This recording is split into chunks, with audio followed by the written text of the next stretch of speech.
The Philadelphia Eagles X Factor for 2025 may have just been revealed, as some are saying that the performance of a young rising star could be the key to unlocking the Birds' defense's full potential. So in this video, I'll talk about that, as well as several other Eagles players who I think are in make-or-break seasons, plus hear why signing Justin Simmons or extending Reed Blankenship could be Philly's next big move. So let's get started right now. So obviously, we're at that point in the NFL offseason where OTAs and minicamps around the league have come to an end, and now it's just going to be a waiting game until training camp gets here in just a bit over a month. But for the Philadelphia Eagles, we're still going to have plenty to talk about, because not only did a bunch of important news, storylines, and developments come out of Eagles OTAs and minicamp, but there are also other storylines around the league to watch as well, with the most notable one coming out of Tampa Bay, as a former Eagle has made headlines once again. That being pass rusher Haason Reddick, who, of course, the Eagles traded all the way back in the 2024 offseason, following Reddick's pleas for a new contract extension to make him one of the highest paid edge rushers in the entire NFL. Now, the Eagles and Howie Roseman said, no, we're not going to do that, and they eventually, of course, ended up trading him to the New York Jets. And from there, things only got worse for Reddick, as the Jets didn't want to pay him either, so Reddick decided to hold out. He missed all of OTAs, minicamp, and training camp, and he didn't show up for the Jets until late October after they had adjusted his contract.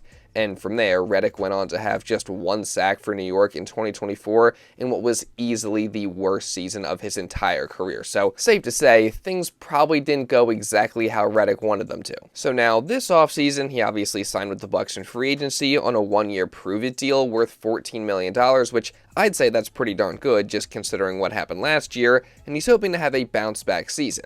However, once again, Reddick has made headlines for probably the wrong reasons, with the controversy this time being a result of Reddick deciding to skip most of voluntary OTAs, despite the fact that he's now obviously on a new team and he has to learn a whole new defense and a new scheme. So his absence definitely ruffled some feathers, and it caused Bleacher Report writer Gary Davenport to list Reddick as one of the biggest losers of NFL OTAs, as he cited Reddick's need to learn the defense and show commitment to his new team after what happened last year, while he also said, quote, "It's not a good look for the veteran, especially after last year's fiasco in the Big Apple.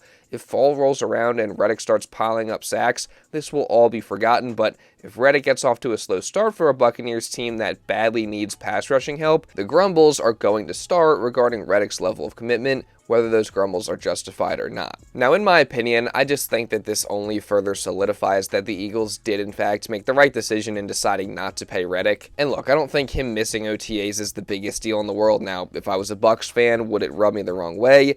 Yeah, it definitely would, but at the same time, Reddick was at mandatory minicamp, and head coach Todd Bowles said some really positive things regarding his leadership recently, so I don't know, it seems like they're not too worried about it. At the same time, though, as much as Reddick was great in his time with the Eagles, I think it's safe to say that he just wasn't worth the headache or any of the drama that, comes with what he's done the past couple seasons, especially at 29, now 30 years old. And even though I could see Reddick having a bounce-back year in Tampa, I just think that Howie Roseman did make the right call, and that it's just money well spent elsewhere, honestly. Oh, and also, obviously, since getting rid of Reddick, the Eagles have been able to lock down a bunch of their key guys on long-term extensions, with many more to come over the next few years. Still, though, this offseason, I do think there's one guy that the Eagles just have to still find a way to get locked up for the foreseeable future, that being safety Reed Blankenship. And I've talked about this in multiple videos before, but I just continue to feel even more strongly about this as time goes on. Like, Reed has earned this starting all the way back in his rookie season, when not only did he make the 53-man roster after training camp,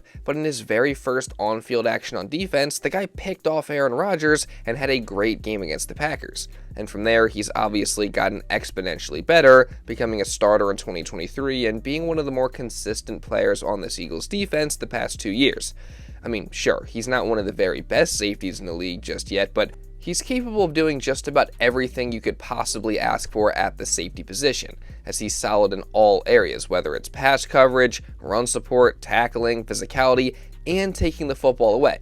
Not to mention that he's also a great communicator on the back end, and he has become a great leader for this Eagles defense and secondary. So in all areas, I think Reed is a very valuable piece of this Eagles defense, and at just 26 years old, I'd prefer to keep him here for as long as possible. And right now, since he doesn't really have the name value or the recognition around the league as some of these other guys have, I think the Birds could sign him to an extension for really good value, so I'm hoping they can still get something done this offseason, but what do you guys think? As far as the Eagles' next big move goes, though, as much as I think it should be a Reed Blankenship extension, I know a lot of people are very much in favor of a Justin Simmons signing, and like I've said before, I completely understand why, and so does CBS Sports writer Cody Benjamin.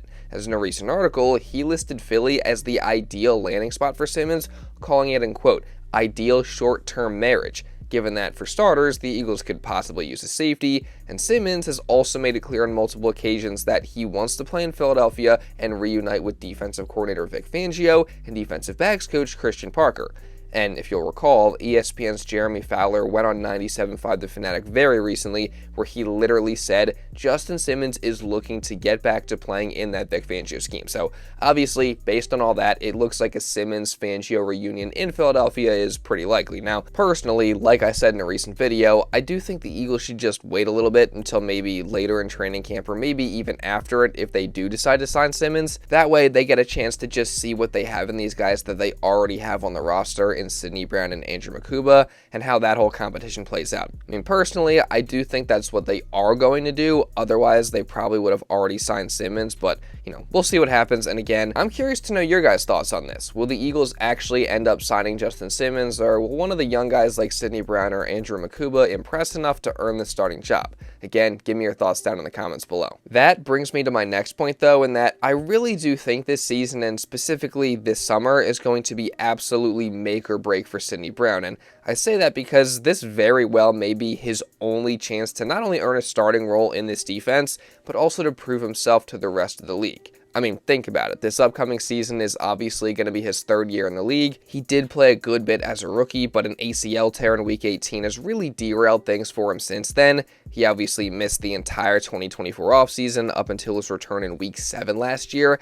And that really hurt him because not only was he buried deep on the Eagles' depth chart, but he also wasn't able to get reps and fully learn and adjust to Vic Fangio's new defense. And that's something that Fangio has actually talked about and said that Sid is still going through that process this offseason. And on top of that, while the Eagles did give Sid an opportunity by trading away CJ Gardner-Johnson, they also brought in some short-term and long-term competition for him in drafting Andrew Nakobe in the second round. So, like I said, with this being his third year, this very well may be Sidney Brown's only real chance to become a starter for this defense, so he better make the most of it. And someone else who needs to make the most of this year is linebacker Nakobe Dean, as this is another guy who I think this year is going to be make or break for him, not because he hasn't proven himself to be a quality starter like Sidney Brown, but more because of the injury and the contract situation that he is currently in.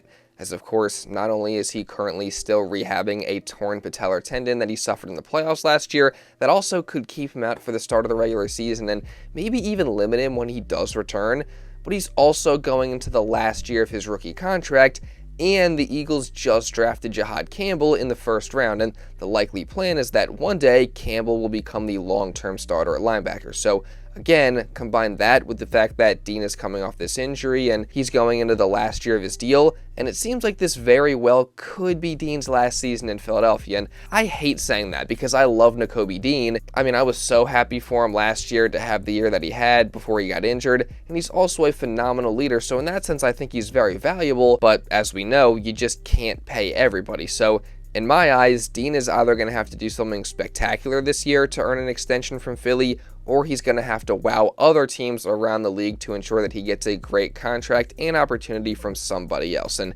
yes, that's obviously a long ways away, and we don't even got to think about that right now, but still, I do think for those reasons, this is going to be a very, very crucial season for Nakobe Dean. However, it wasn't Nakobe Dean or Sidney Brown that was listed as the Eagles' top make-or-break candidate for this upcoming season, as PFF's Dalton Wasserman gave that title to edge rusher Nolan Smith in a recent list of each team's biggest make-or-break candidate, with his reasoning being, quote, Smith's make-or-break candidacy isn't an indictment on his NFL resume as much as it is an indication of the Eagles' need for him to be a star.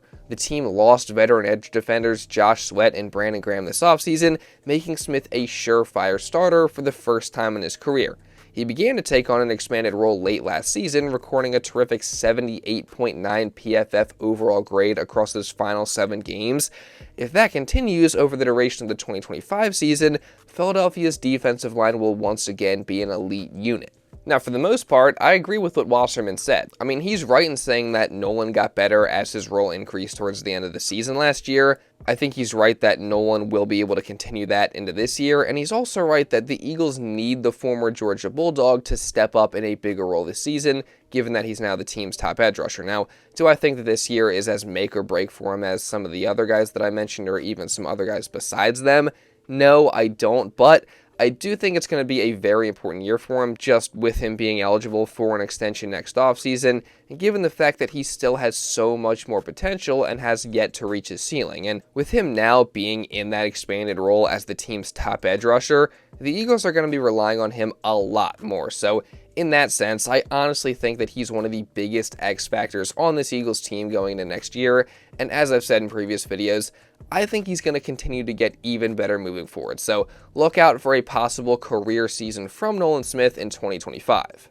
But all that said, Nolan Smith isn't the only X factor that I see for the Eagles this season, so if you want to see a video where I go through all the Birds' biggest X factors for the 2025 season, then let me know down in the comments below. I would definitely love to make that video. And also, while you're at it, make sure you guys subscribe and you turn on notifications. That way you don't miss any other future videos or live streams or content that I got coming on this channel. Trust me, you're not going to want to miss any of my coverage going into training camp or next season. So again, subscribe and turn on notifications. And also, while you're at it, make sure you drop a like as well down below to show some support, because it really does help me out a ton. See if we can get to at least 500 likes on today's video. And also, if you want to watch another Eagles video going over 13 Eagles who showed out during this offseason, then you can check this out right here.